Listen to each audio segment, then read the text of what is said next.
Hello everyone, welcome to our discussion of section 6.5 where we will be talking about approximate integration.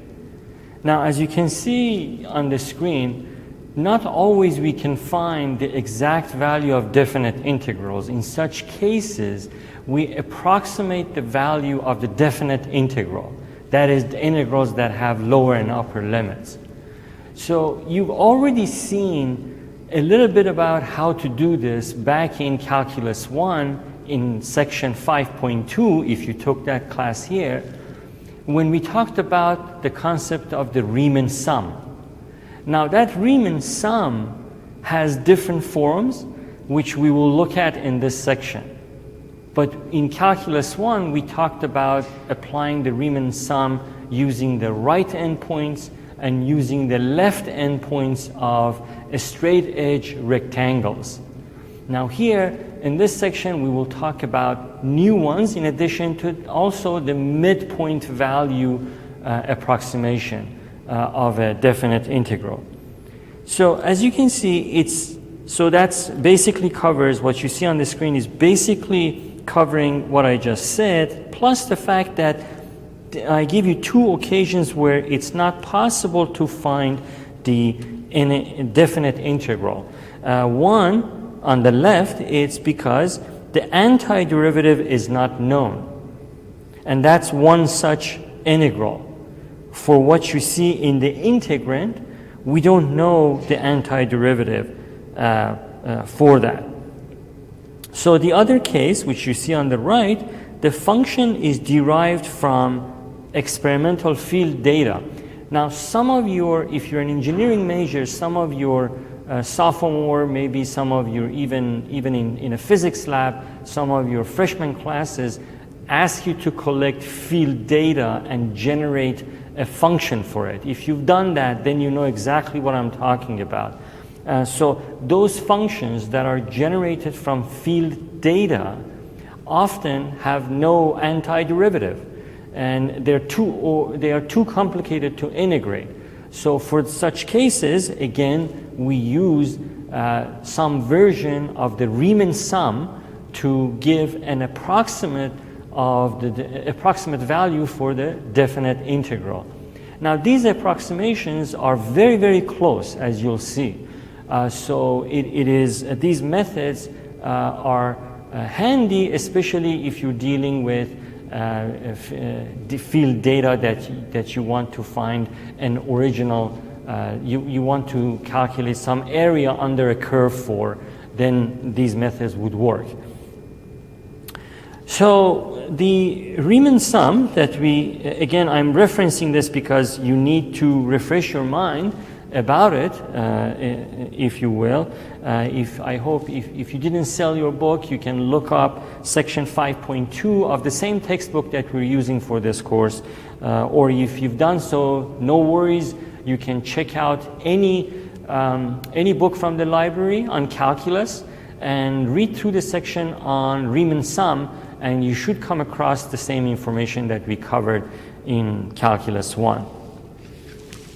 All right, so these are some of the basic. As you can see, I've written these things down already because these are reminders. Most of them are reminders and a quick reference to what we've seen in the past. So what are some of the various ways we can use to obtain a Riemann sum?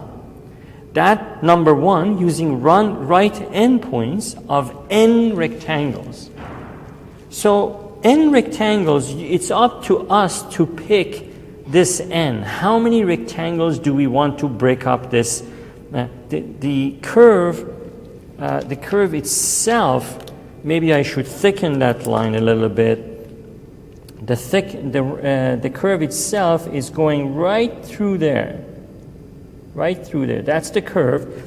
And if we want to calculate the area underneath that curve or between that curve and the x-axis, then it's up to us to determine what precision or what accuracy, I should say, what accuracy do we want to measure that area. If we want it to be really accurate, then we should take the n, or the number of rectangles that you see, a little bit large, maybe 10 plus, maybe 15 or 20 of them. More than that, it would be very laborious calculation, not to mention that some computer programs already do that. They do calculate a Riemann sum for a curve or for a function, but it's up to us. This n is up to us to determine depending on the accuracy we'd like to get. Once you determine that, then you can determine the delta x. Delta x is the width of each of these rectangles. And it should be equal for all of these rectangles that you see, even though my graph isn't quite to scale, but I tried as best as I can to keep the widths of rectangles equal. But once you determine the n, you can calculate delta x, as you can see here.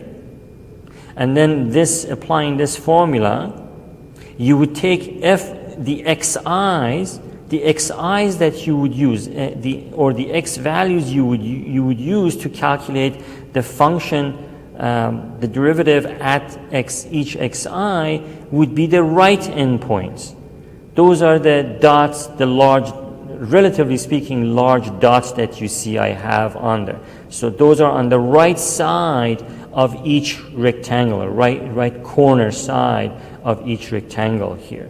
Here, here, here, here, and here. That's the right side of that rectangle. That dot is the right side of that rectangle. Of course, each dot has to be on the curve. Once you've determined the xi's and the delta x, you can calculate the derivative or the integrand at each xi, and then multiply the value of that value of the function by delta x, and you add up all those values, and you end up with a value that would be an approximation to this definite integral. Okay, it would be an approximation of this, not an exact value. We can do the same thing as we learned in section 5.2 of Calculus 1 for left endpoints. So if you want to use left endpoints, then that's up to you. As we mentioned in Calculus 1, each method has either underestimates or overestimates the exact value depending on whether the function is increasing or decreasing.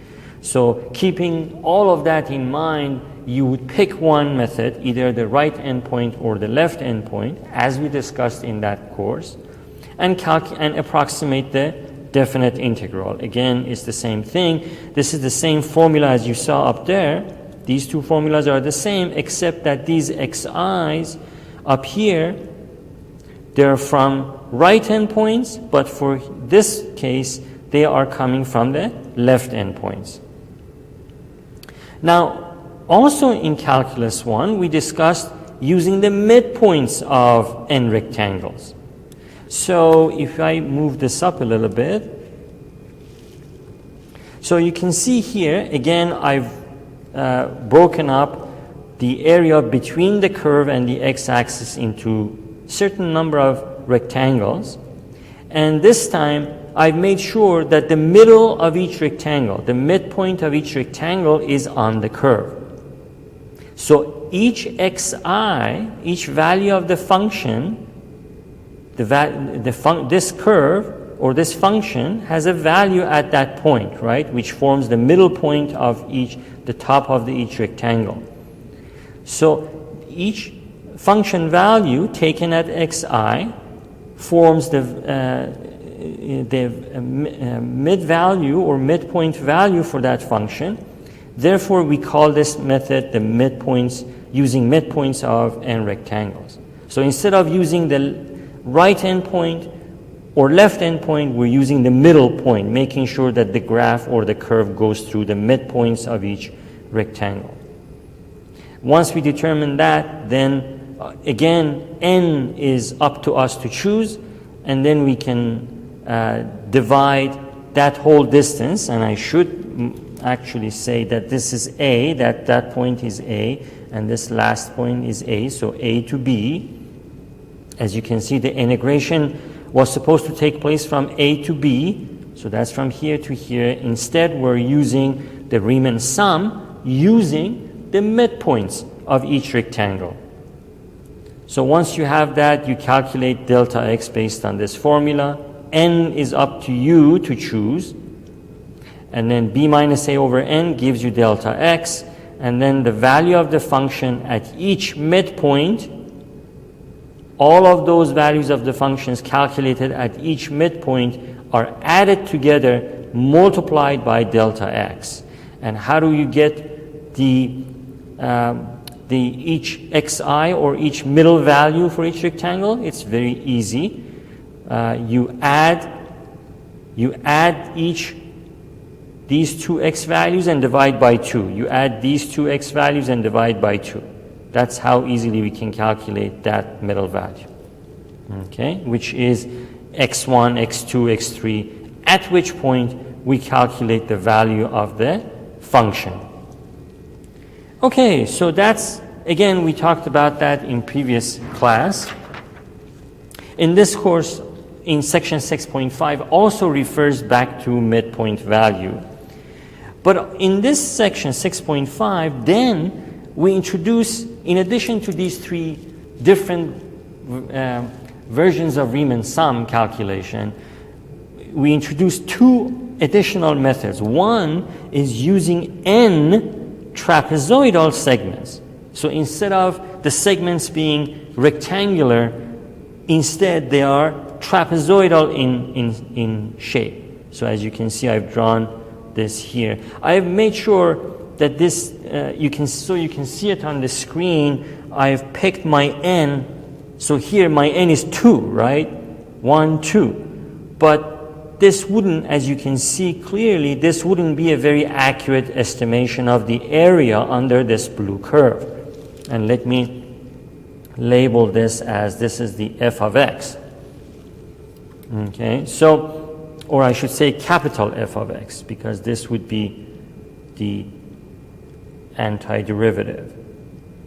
Or so that's the original function, capital F of x. So this is just so you can see it on the screen how this works, but if you actually wanted to do this in practice, you would make sure that this n is much more than just 2. So maybe you would pick 8 or 10 to get a better calculation for the area under this curve. But you can see from this figure how it works. You basically divide it into equal portions, that this area, this distance from A to B, you divide that into equal portions or equal segments. And then you, instead of a rectangle, you form trapezoidal shapes. And then once again, once you know the n, then you can calculate delta x using the difference between B and A divided by how many what n you chose, and that gives you delta x. Once you have delta x, then you can calculate, you can use this formula to approximate the value of this definite integral. But take a careful look at this formula. It's delta x divided by 2 and then multiplied by the summation of the function value, this function, not the original function. We don't have that, right? We're talking about the integrand, the function that we're trying to integrate. And then take a look at the coefficients for the trapezoidal case. Except the first and the last function value calculation, for all the middle ones, the coefficients are 2. And I've written this in red so it can bring it to your attention. That's something that you have to be careful when you actually calculate these in an example. And we'll do one of these coming up soon. But just make sure that you know that you can remember that the first coefficient and the last coefficients are 1. All the middle coefficients are 2 for the trapezoidal case.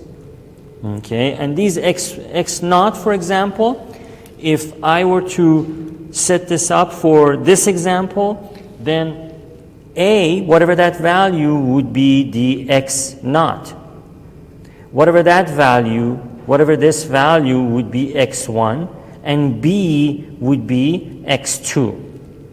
So I would calculate this integrand, whatever function is in the integrand, at x0, at x1, and at x2, and then use those values with these proper coefficients, add them up together, multiply by delta x divided by 2. Okay, as you can see, it's really worth knowing these methods because you never know, you may have to use these in your senior design project or senior projects. You might have field data for which you need to do this calculation. This is quite useful. Okay, so by the way, so notice that what I've shown here as x0, x1, x2, you can also get from this calculation. This is the formula for it. So for x0, delta x would be 0, right? So that delta x would be, for delta x would be the same, but for for the first point, for this point, I would be 0. So that term drops out and you end up with xi equals a. For x1, then delta x times 1, so you add delta x plus a, which would be that distance. Okay, which is what you want. That would be xi. That would be calculation of where these points should be, x1, x2, and so on. So this is the formula for it. And then another method that is also based on a modification of the Riemann sum is the Simpson's rule. So when we talked about using the right endpoint, left endpoint, the middle point, we use rectangles, right? And in the trapezoidal case, we use trapezoid. But in the Simpson's rule, using the Simpson's rule, we use parabolas. So we draw several parabolas intersecting the actual curve at these points, P0, P1, P2, P3, P4, P5, P6, and we calculate using this formula, we calculate an approximation to a definite integral. Again, the only difference between this and the previous methods is that instead of using trapezoids or rectangles, we're using parabolas to approximate the area under the curve. Okay, at least that's the geometric interpretation of this formula that you see here. That's just a geometrical interpretation of the same formula. That's all. And so again, like the trapezoidal case, you want to just take note of this formula, how it's organized. It's delta x divided by 3. Delta x is calculated the same way we calculated in the previous methods. B minus a, or b would be here. That's the end point, b. And a is this initial point. B minus a divided by how many increments we want to have. That's up to us. N is up to us to choose, but in the Simpson's rule, we have to pick n to be some even number. In the previous four calculations, for the right endpoint calculation, left endpoint, trapezoidal case, and the midpoint value, n can be either even or odd. But using the Simpson's rule, n has to be some even number. And then we will use again this value, if you have to calculate each xi, or each point along the x-axis, what it should be, x1, x2, x3. Because these are generalized ones, right? I'm just labeling them, but you need to know what values these are. And this formula can help you do that. So maybe I should box it. So this is the main formula, but also you have this formula that helps you. Once you determine delta x, then you can use delta x to determine where each x value should be. This is very important because you want to use those x values to calculate the function value. I mean the integrand. Whatever the function that is forming the integrand, you want to calculate that function at each of these x values. So how do you know what these x values should be? You use this formula for that. Okay. You don't really need this, but just in case it's there. It's there to keep things accurate. But it's a fairly easy calculation. Okay, so again, like the trapezoidal case, please make sure that you make note of what these values are, that the first and the last term always have coefficients equal to 1, and anything in between starts from 4, 2, 4, 2, 4, 2, 4, and then the last one, the second to last one gets 4, and then the last one gets just a 1 again. Okay, and we will do example of this so you'll see what I mean. We have to be careful about these coefficients. Okay, so that's that. So we've done a quick introduction into trapezoidal case and the Simpson's rule, and we will apply them. But before that, it goes without saying that because we're approximating the value of a definite integral, there's going to be some error involved. Now, in cases where we're interested in calculating how much that error is, we can use these formulas. So, if we're using the midpoint rule, then this is the formula for calculating the error for applying the midpoint method or midpoint rule as your book calls it.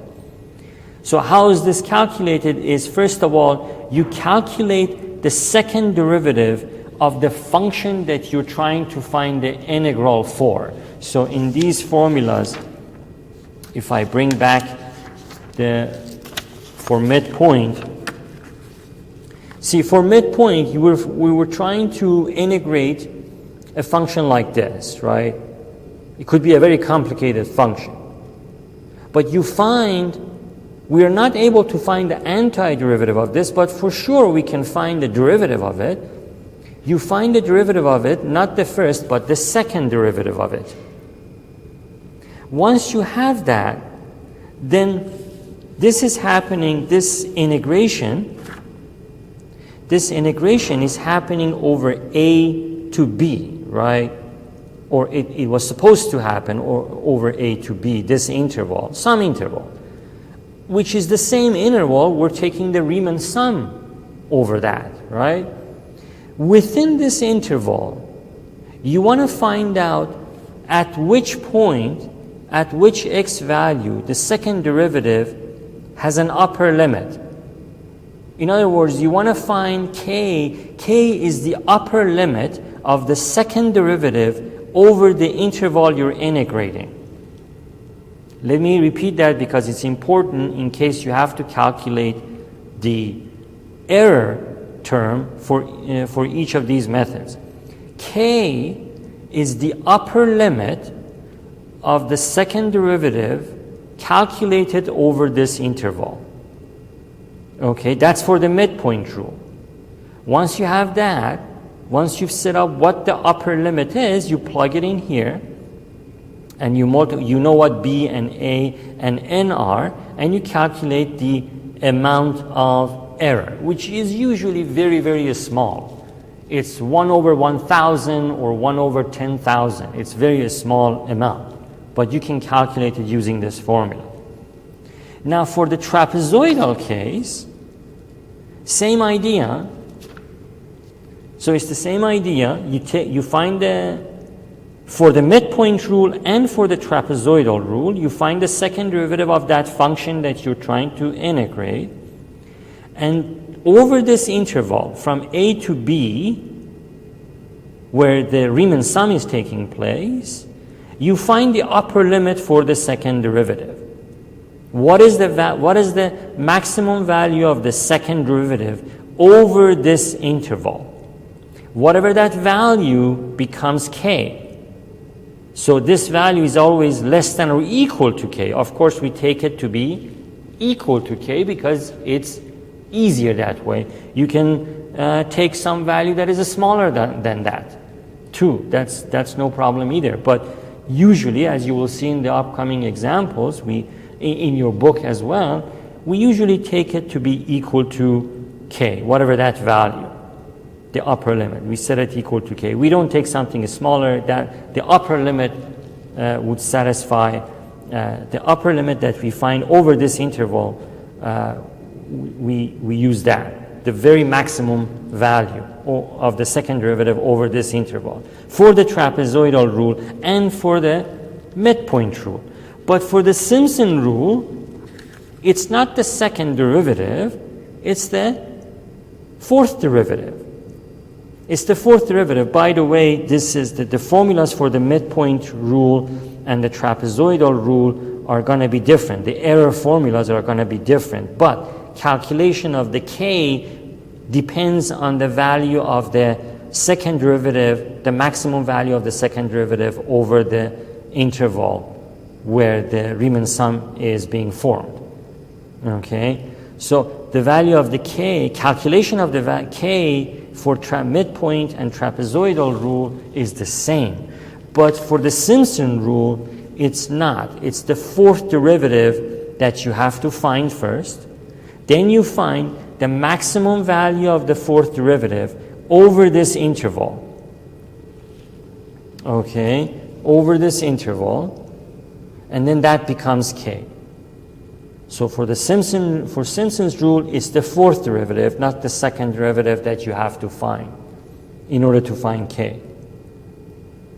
Okay, and here there is a quick note on what k represents. In each case above, k is to be determined as the upper bound of the respective derivative over the interval. Respective derivative means either second or the fourth derivative for the Simpson rule. Okay, so this is just introduction of concepts and formulas. So finally, we get to a point where we should go over an example. And let's start with that. So I'll do this example and we'll do a couple more in class. So this is just for the video and then we'll do a couple more together in class. So here we have a problem that says given this integral, notice this integral, the methods that we're introducing in this section are for cases where you cannot find the antiderivative. But in this case, I intentionally picked an example where we can find the antiderivative. The reason for that is because I wanted to know the exact value of this definite integral, and your book uses the same strategy too. And then we'll calculate the trapezoidal midpoint and the Simpson rule approximations of that same definite integral in order to see by how much our approximation is off. Okay, so once we know the exact value, we can better understand how closely these methods are able to approximate the exact value. That's why I picked something that can be integrated. But given this integral, find the approximations trapezoidal, midpoint, and Simpson rule to the integral. Then compute the corresponding errors for each method, right? Error due to using the trapezoidal rule, error due to using the midpoint rule, and error due to using the Simpson rule. And then round your answers to 6 decimal places. And here we are instructed to use n equals 6. Of course, if you have time and if you're interested to do this for larger n values, then you'll find that your approximations get closer and closer to the exact value of the integral. And you're welcome to do that if you're interested.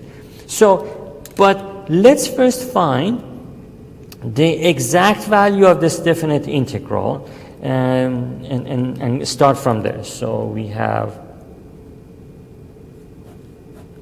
if you want to, I know this is the first example I'm working out here, but if you're interested, you can certainly pause the video and spend half an hour on this. This is a kind of a lengthy procedure, maybe half an hour, 20 minutes, half an hour, and then come back to the video and see how closely you were able to match the exact value.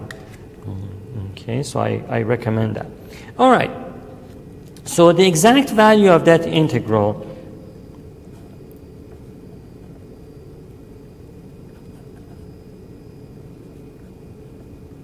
so this is really equal to this 1 over square root of x is really x to minus 1/2 power, right? I'm just writing it like this because it's easier to find the antiderivative when we transform the square root into a rational exponent like that. So this is, then we can add 1 to that divided by the new power, which would be 2. So we have 2, so 2 square root of x. I think I'm running out of ink here. Let me use another pen. There. So 2 square root of x. And, oops. From 1 to 4, the lower and upper limits of the integration. Okay, so if we then plug in, we have 2 square root of 4 minus 2 square root of 1, and this will equal to, that's just 2. 2 times 2 is 4 minus 2, that's just 2. So the exact value of this integral should be 2. Now let's begin with the trapezoidal rule and see how closely we can get to that. Okay, so I'm going to write here trapezoidal integration, or trapezoidal approximation, I should say.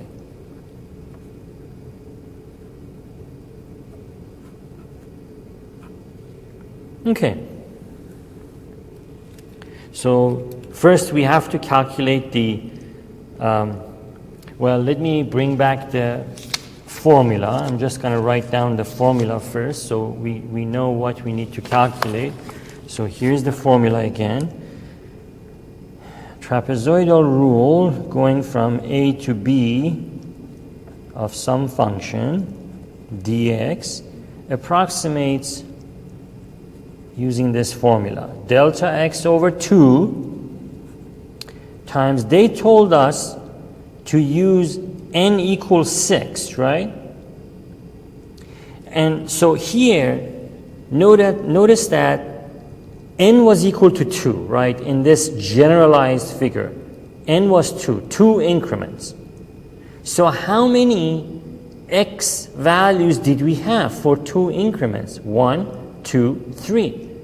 So whatever n is, the value of x values at which point we will have to calculate the function, it's going to be plus 1. So that's what this formula actually calculates also. So we can get that from this formula too. But if you have 2 increments, so starting from this corner, you have 1, that would be x naught, then 2, then 3. 3 x values for when n equals 2, x values, there are 3 of them. So if n is 6, how many x values should we have? We should have 7, right? But let me write down again this formula. So f of x naught plus, I'm intentionally going to introduce an error into this formula. I'm hoping you can correct me on it. Do you see where the error is? Maybe you see it right away, huh? But let me, like that. So we should have, so we should have 7 of these, right? Because n equals 6. So 1, 2, 3, 4, 5, 6, and 7, right?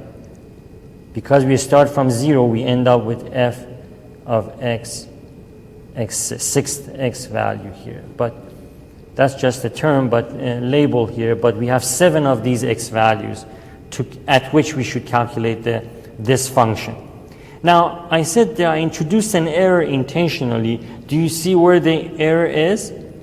Compare this formula with the one in your book for trapezoidal approximation. Where is the error? Or you can rewind the video and take a look at it. Take a look at the correct formula where I introduced it. There is an error, right? Where is the error? The error is only the first and the last term have coefficient 1. All the ones in the middle have coefficient 2. So this should have a 2 in front, this should have a 2 in front, this should have a 2 in front, this should have a 2 in front, and this should have a 2 in front. Okay, now it is correct. Okay, so now that we have that, then what do we need? We need to calculate delta x. That's easy because we know we're integrating from 1 to 4. Delta x has this formula. So it's the easiest one, so let's calculate it quickly. So the limits of the integral are 4 to 1. Let me move this up. So 4 minus 1 divided by n, which is 6. Right? So we have 3 over 6 or 1 over 2. So that's our delta x divided by 2.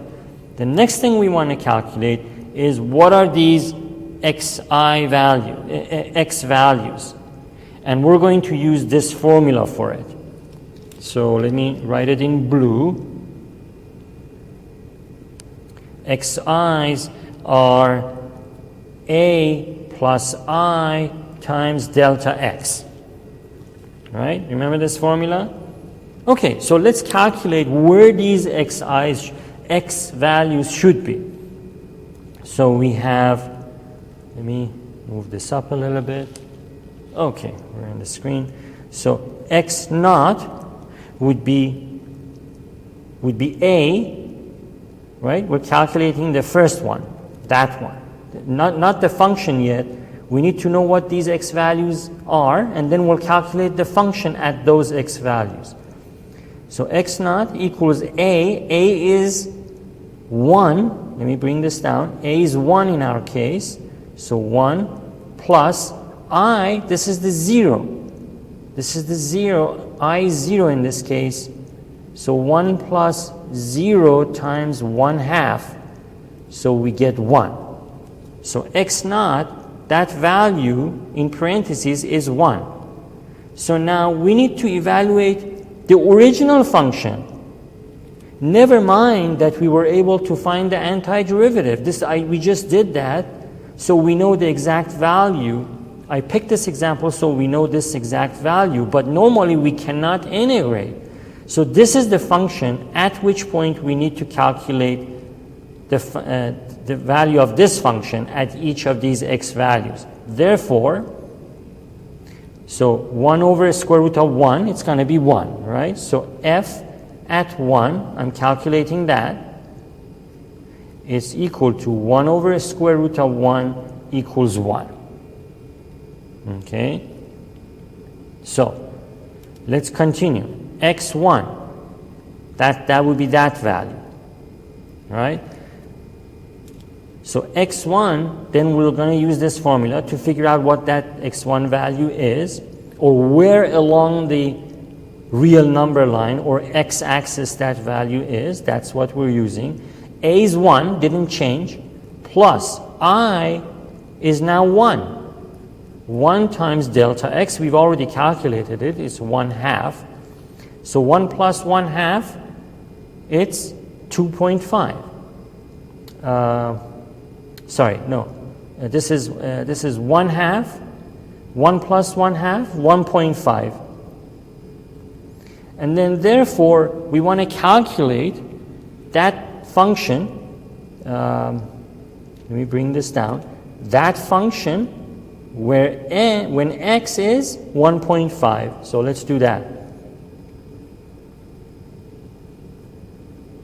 And then I've already calculated these, so let me write them down.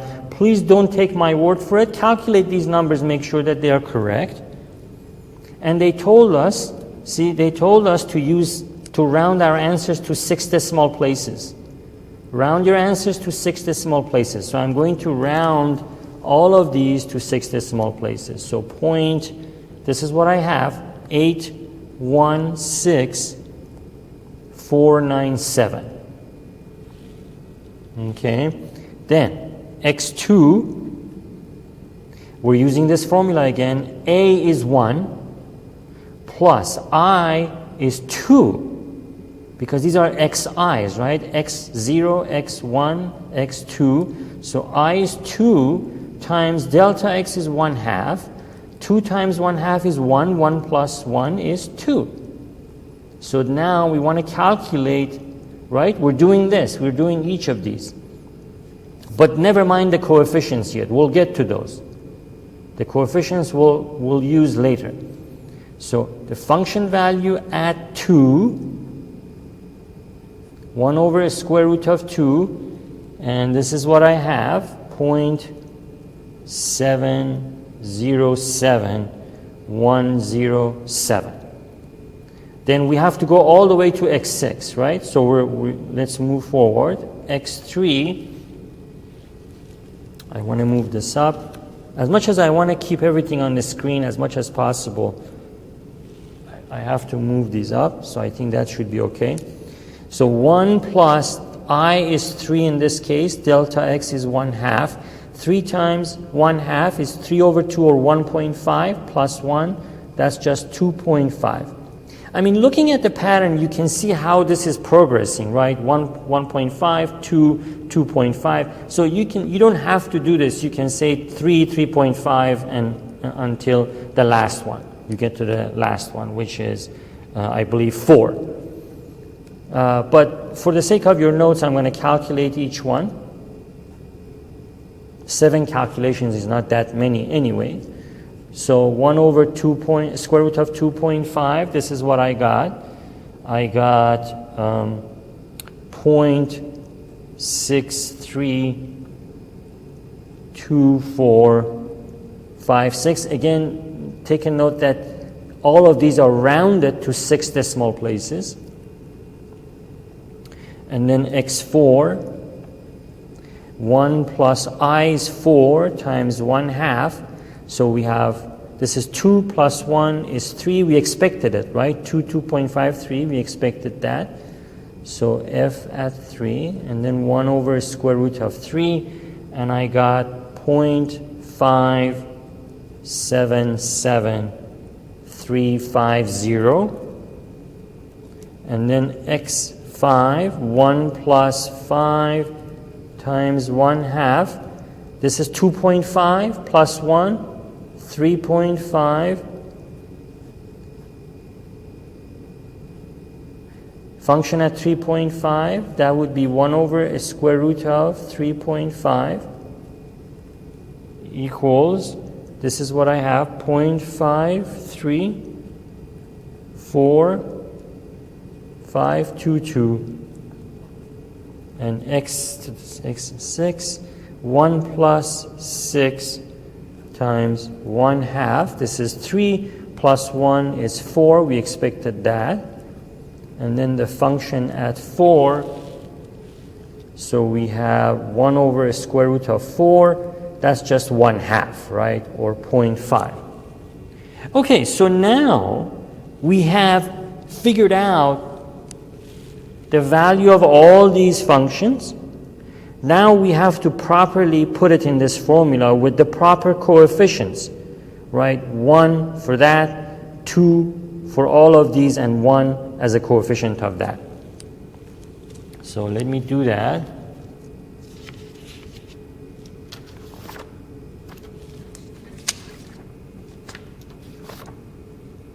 Okay, I guess.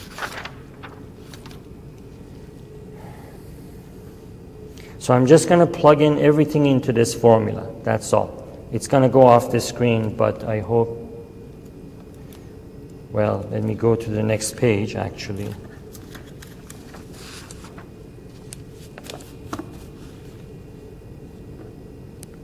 Like that. So we have,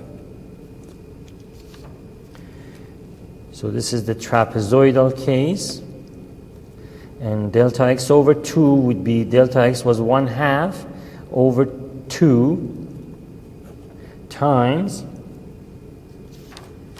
so we have for the first one f of x naught, we had 1, right, and the coefficient is 1, so 1 plus, and then for f of x1 was 0.816497 times 2, right, times this coefficient 2.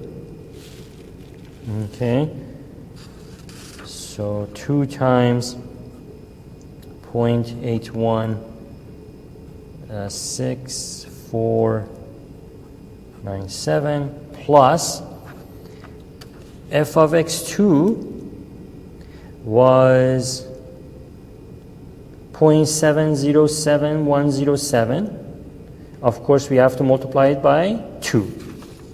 So 2 times 0.707107 plus f of x3 was 0.632456. Of course, we have to multiply it by 2, right? By this 2. So 0.632456 plus, again, 2 times, this time f of x4, which was 0.577350.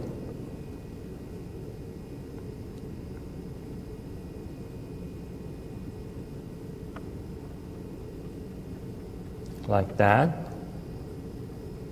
plus 2 times f of x5, which was 0.534522,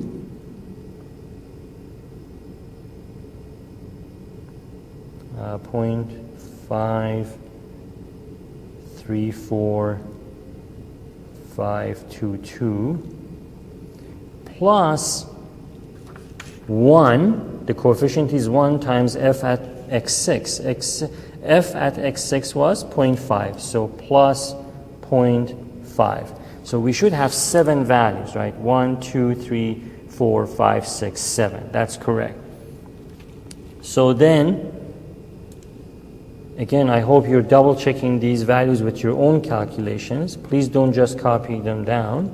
So 1/2 over 2 is 1 over 4, right? So 1 over 4 times, these are the numbers I have, rounded to 6 decimal places, of course, 1.632994 plus 1.414214 plus 1.264912 plus 1.1547 plus 1.069044 plus, of course, 0.5.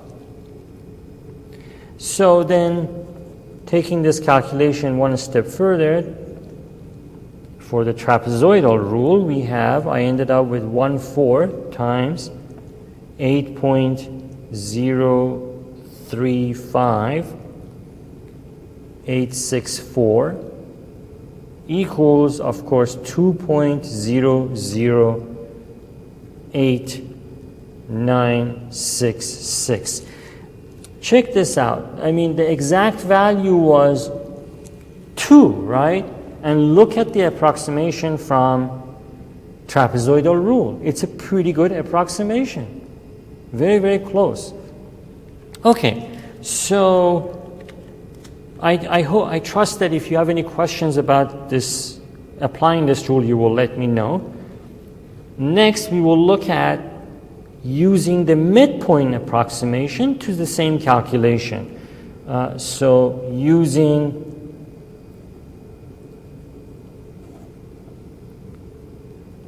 the midpoint approximation,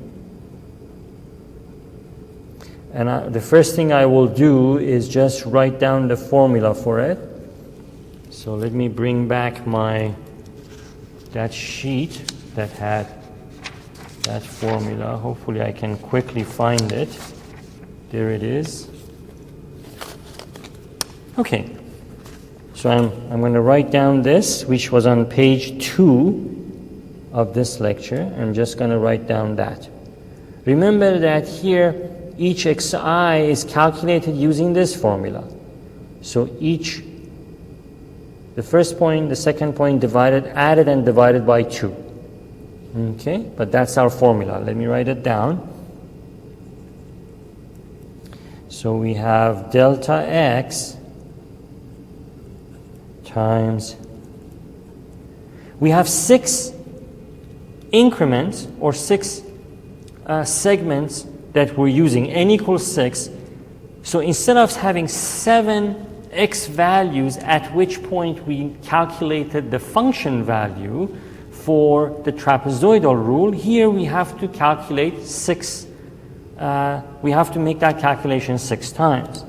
So f at, I'd say x1 plus, and these are midpoints for each rectangle.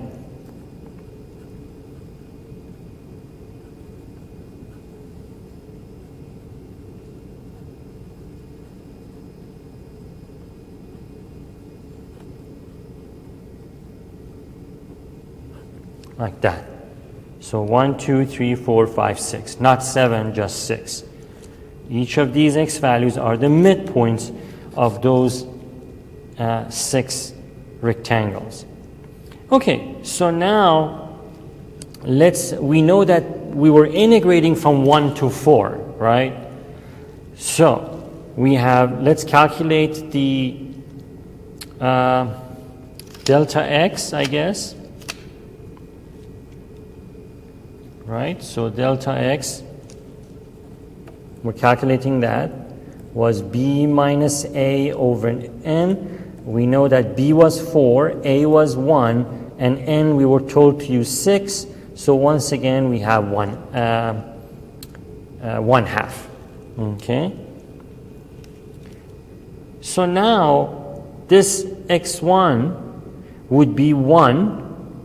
We're using this formula. Let me write it down. Each x bar I, x bar 1, x bar 2, x bar I, 1, 2, 3, I goes from 1 to 6, is this formula. We have 1/2 times that, the sum of those 2 corner points, or those 2 x values, I should say. So this is that. Okay, using that formula to calculate each midpoint x value. Okay, so we have, this is what we have. We have x bar 1, let's calculate that first, is 1 plus, because delta x is, we start from 1, right? That's the beginning of where we're applying the Riemann sum using the midpoint approximation. We start at 1, then the increment delta x is 1/2, 0.5. So 1 plus 1.5, right? That's from a. We step 0.5 to the right of a, divided by 2. So we get 2.5 divided by 1, 1.25. So let's calculate the function, or 1 over square root of x, at this x bar 1 value. So we have the function at 1 over, well, we don't really need that, but it's okay. So function 1 point, we don't need this. I could just put that in the x4 underneath the square root. I'll do that next, but we don't need that. Okay, so this would be equal to 1 divided by square root of 1.25, rounded to 6 decimal places. We have 0.894427. Okay. Again, I recommend that you pause the video, you finish the midpoint approximation and application of the Simpson rule, and then compare your results with this. That would be highly effective for your learning this topic. Okay, for x bar 2, now we're going from 1.5 to 2 divided by 2, right? So 1.5 plus 2, we're finding the midpoint of the next rectangle. So we have 3.5 divided by 2, 1.75, and then we calculate the function at that value. 1 over square root of 1.75 gives us 0.755929, rounded to 6 decimal places. Okay. Let's find the function, the x bar 3 and the function at that value. So the third rectangle goes from 2 to 2.5. So 2 plus 2.5 divided by 2 to find the midpoint. We have 4.5 divided by 2. We get 2.25. And then let's plug this value in the function. 1 over square root of 2.25. And we get 0.666667, rounded to 6 decimal places. Then we have x bar 4. So that interval is going to go from, or that rectangle is going to go from 2.5 to 3, and then we have to divide by, we have to add those two values, divide by 2, 5.5. divided by 2, so the midpoint in that rectangle will be 2.75. Again, you can see a pattern, right? They're going up by 0.5. So you can accurately guess what the next value should be, but I'll just do the calculation anyway. So then 1 over square root of 2.75, and I got 0.603023. And then x bar 5, and then the next rectangle will, the midpoint of the next rectangle will be from 3, between 3 and 3.5. So 3 plus 3.5 divided by 2, that's 6.5 divided by 2, or 3.25, which is 0.5 added to that.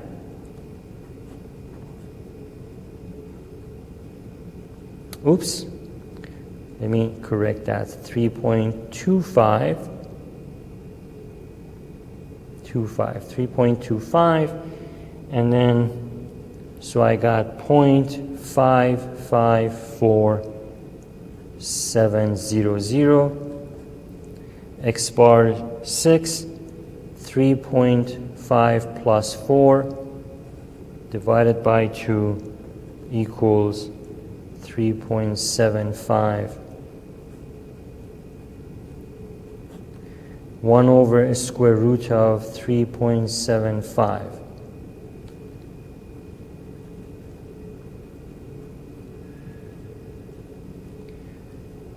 $398. Okay, so we have our 6 values, and here the coefficients are all equal to 1, so there is no other coefficient than that. So we can add these 6 values, multiply by delta x, and get the approximation that we are looking for. So let me do that next. So I'll just go to the new page.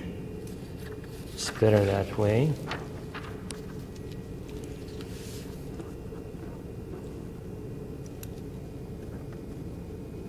Okay, so we have, let me do this step by step. Delta x was 1/2 multiplied by all those values that you saw added together, 0.89, 4427 plus 0.755929 plus 0.66667 plus 0.603023 plus 0.55470 plus 0.51638.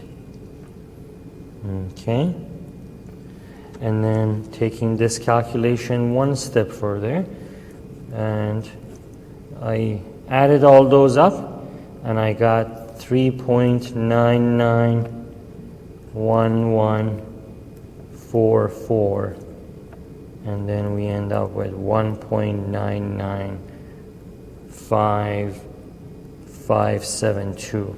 So notice again how close these approximations are to the exact value, right? 1.99, if you round this up, you're there, you're at 2. Okay, but this seems to be, so far the trapezoidal rule seems to have given us a better approximation, right? That was 2 point, so this is the approximation from the trapezoidal rule. This is so far approximation from the midpoint rule. And of course we have to do the same thing using the Simpson's rule. Okay, so let's do that.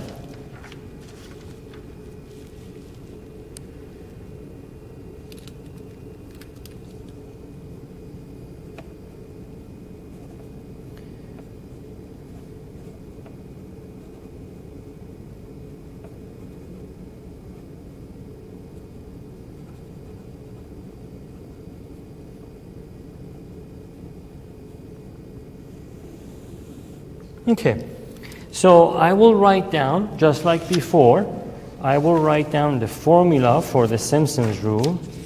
Let's start with that. And I hope I can, there it is. So this is the formula for it. The Simpson rule approximates a definite integral from a to b using this formula. Delta x over 3 times this, just like the trapezoidal rule, notice that the beginning point counts as one of the x values that we need. And then so in this case, using a parabola, then each increment gives us 3 values, right? 1, 2, 3. 1, 2, 3, and then 1, 2, 3. So here we have 3 increments, right? And then it ended up 1, 2, 3, 4, 5, 6, 7. So this is 2 times the number of increments plus 1. So we have 7 x calculations, and accordingly 7 function value calculations based on those x values. So as many calculations as the trapezoidal rule, but the formulas, of course, are different. So let me write this down.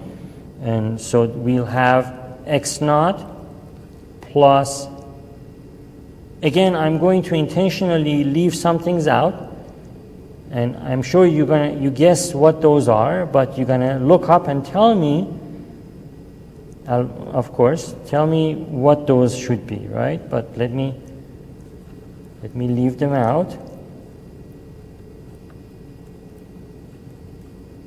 Right? The coefficients are left out, right? I'm sure you saw that.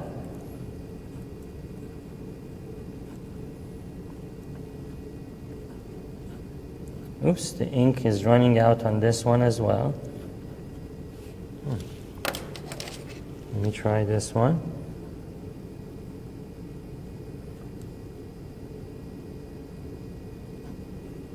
Like that. And then, of course, like that. So n equals 6, x goes all the way to 6, but because we start from the left edge, from x naught, we have a total of 7 calculations. 1, 2, 3, 4, 5, 6, 7. Okay. So then, what are the things that are left out? The coefficients. The coefficients should be, of course, the first and the last ones are 1. The ones in the middle start with 4, and then 2, and then alternate, right? 4, 2, 4, 2, and so on. And the last one right before 1, we have 4. And n here, of course, the Simpson rule, according to the Simpson rule, n has to be even, right? So right from the outset, when we picked n, or we were told to pick n equals 6, this condition was already satisfied.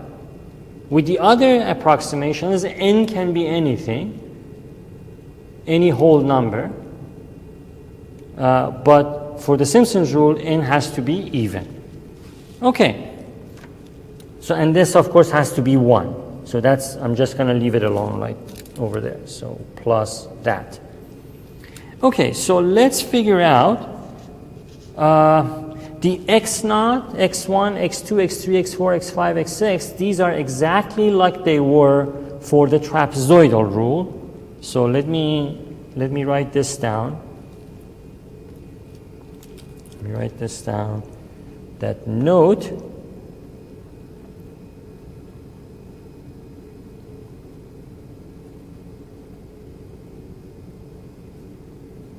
the values of x naught, x1, x2, x3, x4, x5, x6, and therefore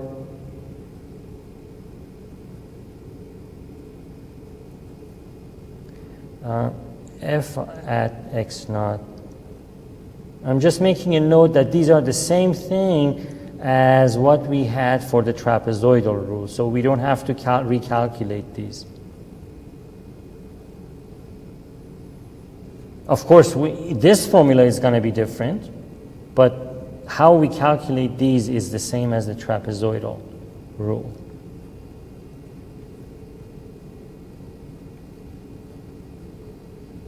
Like that.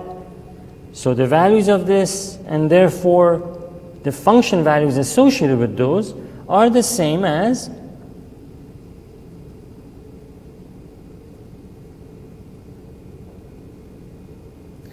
those calculated for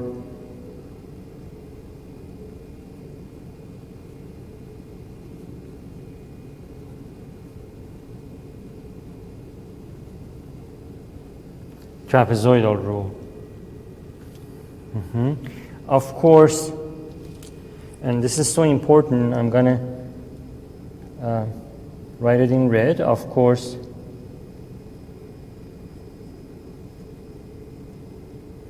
the coefficients in the formula are different.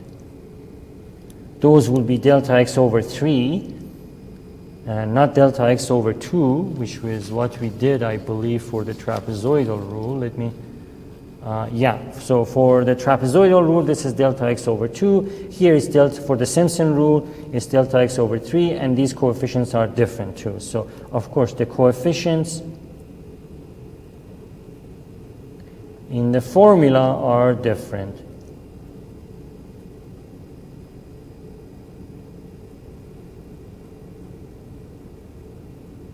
Okay, so that saves us some time, that we don't have to calculate those. So I'm just gonna put, for delta x we have 1/2, divide by 3, and multiply by the same values as before, but I'm gonna be very careful with these coefficients. So we have, according to the Simpson rule, we have 1/2 divided by 3 multiplied by 1 plus, right, let me, 4 times the same value we had for the trapezoidal rule, 0.816497 plus 2 times 0.707107.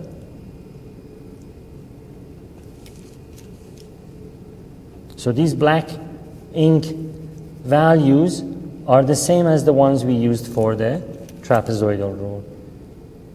And the red ones are specific to the Simpson rule. 4 times point. Of course, this is, since I said that, maybe I should say that this should be written in red as well. So this is 3, not 2 anymore. 4 times 0.632456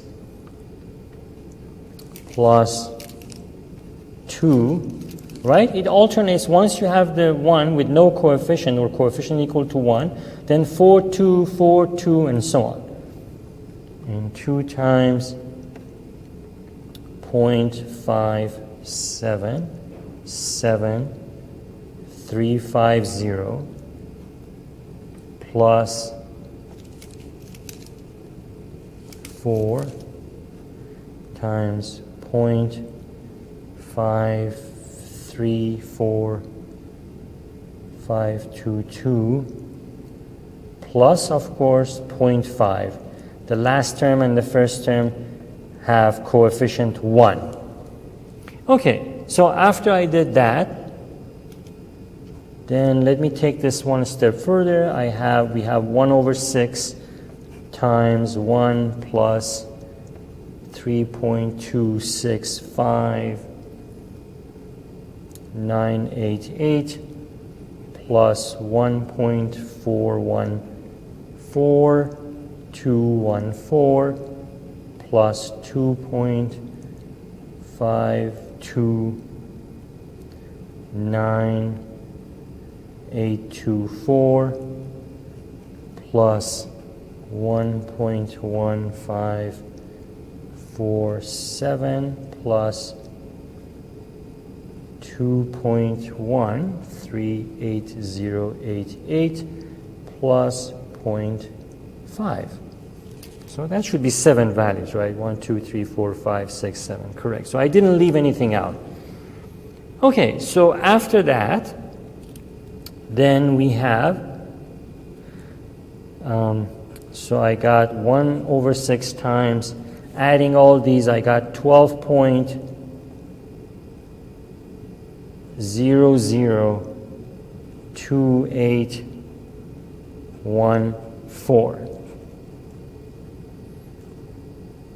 So I got 2.00. Look at that. Look how accurate this approximation is using the Simpson rule. Okay, let's quickly compare that with what we got from each of the other methods. So the exact value was 2. Just a quick recap. Exact value was 2 from obtaining the antiderivative. Then we used the trapezoidal rule, and that gave us this value, 2.008966. Then we used the midpoint rule. The midpoint rule gave us 1.995572, sorry. And then the Simpson rule, 2.00469. So the Simpson rule seems to be more accurate than the trapezoidal rule, and the trapezoidal rule seems to be more accurate than the midpoint rule. In fact, we will make a note of that in a bit. So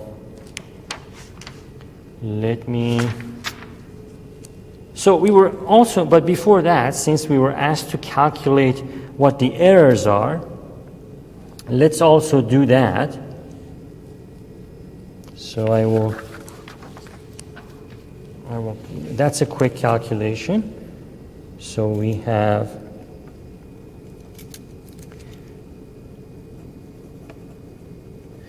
error due to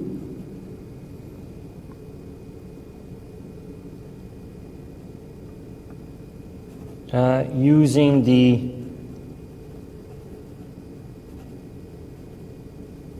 trapezoidal rule, right? So those formulas that I gave you earlier, and I want to quickly reference back to those formulas, if I can find them very quickly here. There they are.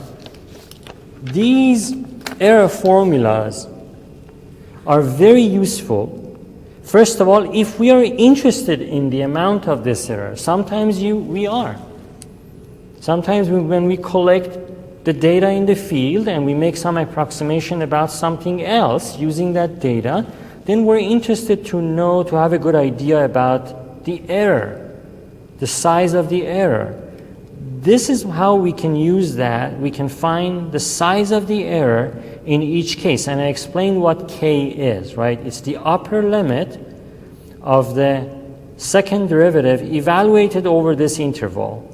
The same thing, that's for the midpoint rule, for the trapezoidal rule, and for the Simpson rule, it's the fourth derivative, that's all. Not the second, but the fourth.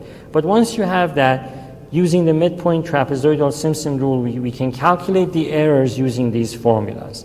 That is if we don't have the exact value of the integral. But if we do, we can use the exact value of the integral, which is 2, to calculate that. So let's do that.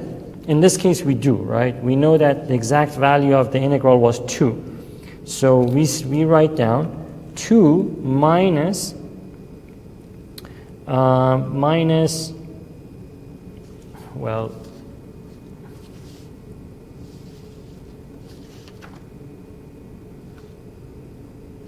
in fact, so let me back up one slide because I had this slide prepared. Because if I didn't write it now, I would have to write it later on this slide.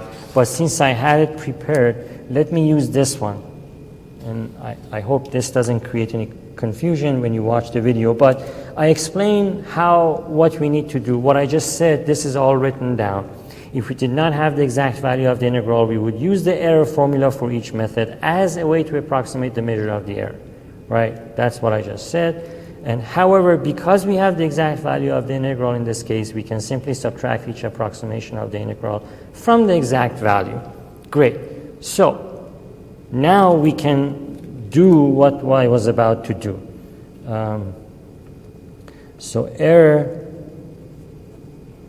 due to using the trapezoidal rule.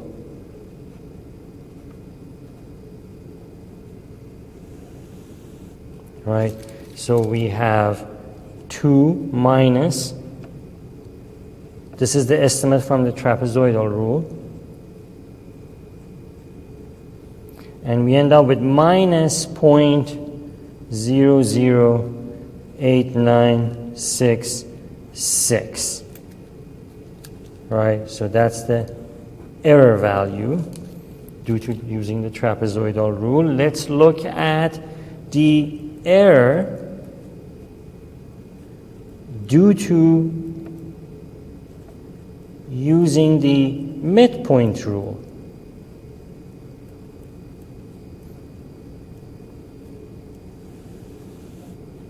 Right? So we have 2 minus 1.995572 equals this is what I got, 0.004428. All right, so we have that. And of course, error due to using the Simpson's rule.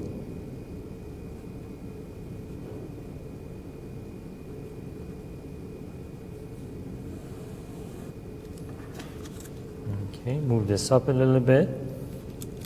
So we have 2 minus 2.00469 equals minus 0.000469. So right there in front of us, we can have a pretty good idea about the size of the error due to using each approximation method.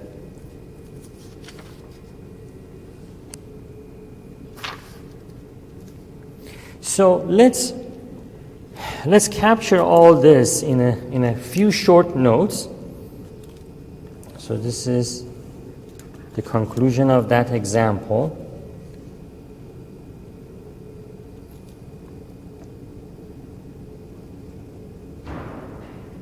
So in general, the trapezoidal, we know that trapezoidal and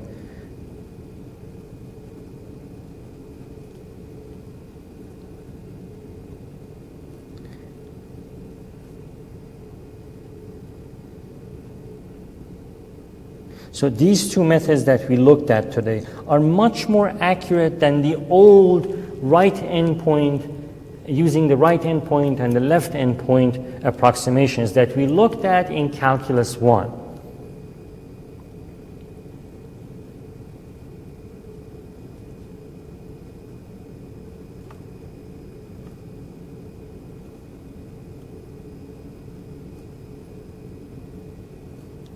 Right endpoint and left endpoint methods. Okay, and then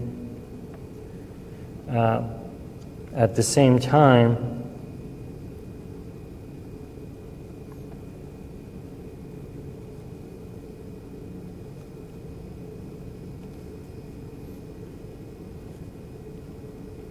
the size, we're talking about the size of the error now. The size of the error.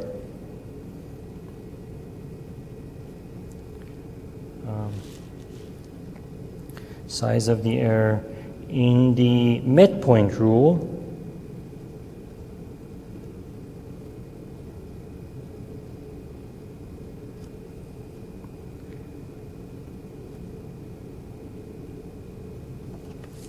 Is about half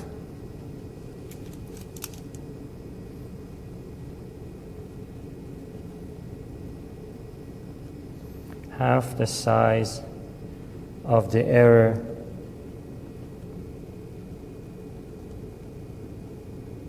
in the trapezoidal rule. So maybe in that case then, let's see.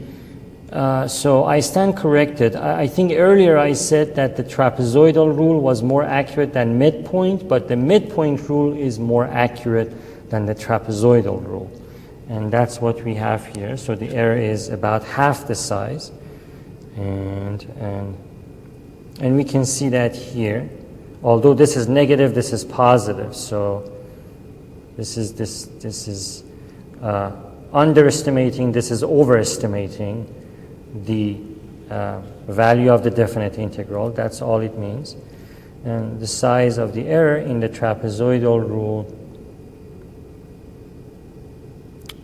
let's see, sorry, so the trapezoidal rule overestimates, sorry, this is overestimating the actual size the actual definite integral, and the midpoint rule underestimates this the value of the definite integral. So this is let me make that clear. So this is an overestimation error. So overestimation error, right? Because this minus that, this is because of that. And then this is an underestimation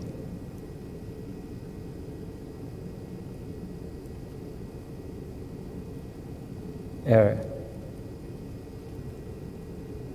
Okay. And that's clear from here because this is less than 2. All right, so then, and the Simpson rule very, very slightly overestimates the value of the definite integral. And so that's that. And then the Simpson rule is much more accurate than, so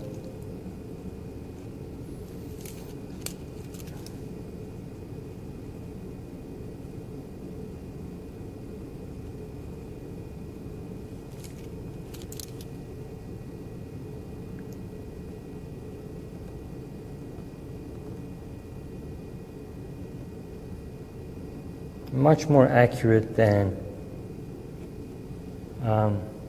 the trapezoidal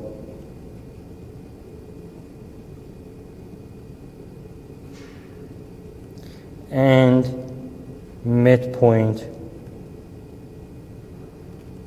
rules.